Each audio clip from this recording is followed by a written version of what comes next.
The practice of being a debutante died out in the late 1950s. It was an old-age custom whereby young high society women were involved in what was called a social season. The young women or debutantes were invited to a series of high society balls. Each debutante would host her own ball, and this was termed a coming out ball.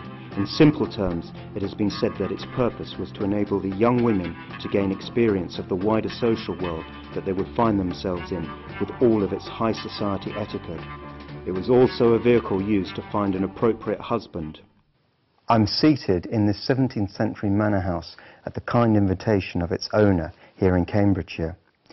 The connection that this place has with the theme that I'm going to talk about is that it was once the setting for a debutante's ball.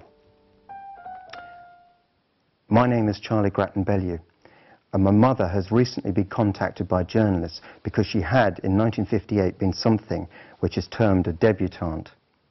1958 was the last year that the practice of being a debutante had happened, because the year after that it was abolished. This is why, in some sections of the media, the 1958 debutantes have experienced some notoriety.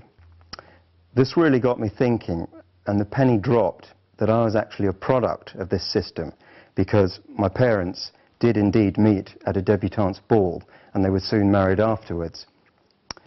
I stopped short of actually asking my mother how she met my father, but I was able to ask her a lot of questions about the debutante season in 1958. So, at what stage of your life did you actually sort of know that you were going to do this thing called the debutante season? Was it when you were 17 or a year before or early in your childhood? Good heavens, not early in my childhood. Yeah. It started off by your aunt, or the person who was responsible for, like in my case, my aunt. Yeah. You hired a house in London. Yeah. And you went to a load of tea parties. Yeah, that's right, yeah. And you exchanged addresses and you met all these young girls. Yeah. And it all seemed a bit of a joke, really. Yeah. And so eventually all the invitations rolled in. There was a guy Yeah. called Peter Townend, I think, Yeah. who sort of ran it all. Yeah. And it was, anyway, you went to one dance after the other. And the splendour of it, which you asked earlier, it were these beautiful country houses, of which, you know, I'd never even seen anybody in a dinner jacket, let alone a country house. And you just went for it. And some of these appropriate young men, Yeah. they just came in, stuffed their pockets with all the lobsters, so that they could be fed the next 2 days back home. And strangely enough, they were asked again, you know. I mean, it was incredible. The food, and the dresses we had. Yeah, so going back to the tea party thing, the purpose of that was so that you'd kind of exchange details, and these ladies would, or this Peter Townend person, He fixed a sort of diary of when you could have your dance, so that it wouldn't clash with Lady so Snodgrass's drinks party or something. Yes, that's right, yeah.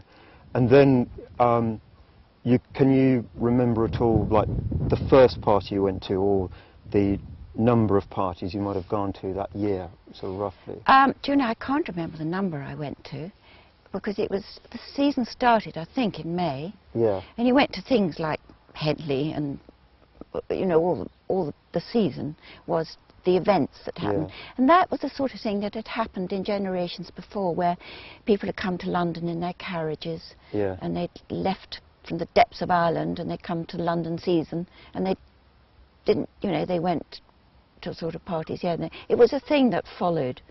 It was the season. Yeah. And I mean, even now you have the season, don't you, with Lord's Cricket Ground and Cambridge Boat Race. It starts off. But so, what was it like when you went? Would you have gone to a ball first, or a cocktail party? Cocktail parties. Yeah.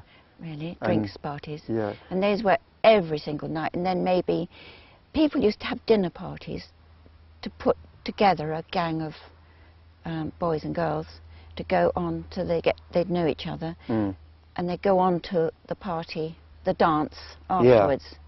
And each of these dinner parties you went to you were always sort of pretty chaperoned, you know. And they go on a lot about the Queen Charlotte's ball, because that was supposed to be the first dance of the season, and it's full of all that ritual and pageantry, because I've seen the picture in Fiona McCarthy's book, and you had to dress in white as opposed to the floral colours that you would go to, you would be dressed in normally, and you'd come down the stairs and you'd mingle around this giant cake, and Fiona said it was actually sort of slightly sort of ritualistic and it was very but do you remember that? I remember coming down the stairs, and I remember my dress.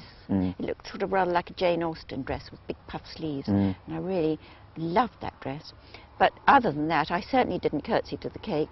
I'm going to say, like, one thing that you really remember very, very well is that Berkeley dress show. Oh, yes. Because apparently you, first of all, it was quite sort of competitive, because you had to, this is what I read in Fiona McCarthy's book, The Last Curtsy, you had to go and meet Pierre Cardin, and then he actually selected a number of debutantes who were going to model his clothes at, yes. I think it was a restaurant in Mayfair. It was the Berkeley. Yeah, the Berkeley restaurant in Mayfair. That's why it was called the Berkeley Dress Show. And that was held for the NSPCC. Yeah. And you actually had to, it was like a catwalk, you had to walk down, and he selected who he wanted. But yeah, there were an awful lot. But then if you didn't qualify, your job was to sell flowers sell outside. tickets, and there's a picture in the book of these girls. I mean, they look completely miserable. I mean, it was so competitive, the whole thing. But you see, to me, you know, one was so used to not getting the prize at school or something. Yeah. I never expected to get it. It was so lovely to be there, because suddenly, when I was young, you suddenly realised you were maybe called pretty, which I had no idea about. I mean, I was just called spiders at school, and you know, it all came as fun. And whether you were in the thing or not, but I loved being in there and showing off. We didn't want this documentary just to be a journey down memory lane. We wanted to ask Fiona McCarthy for her opinion on any repercussions that abolishing the debutante season had caused. If the purpose of the debutante season had been to keep the upper classes as a social group intact, then 2 generations later, what is the social landscape of Britain today?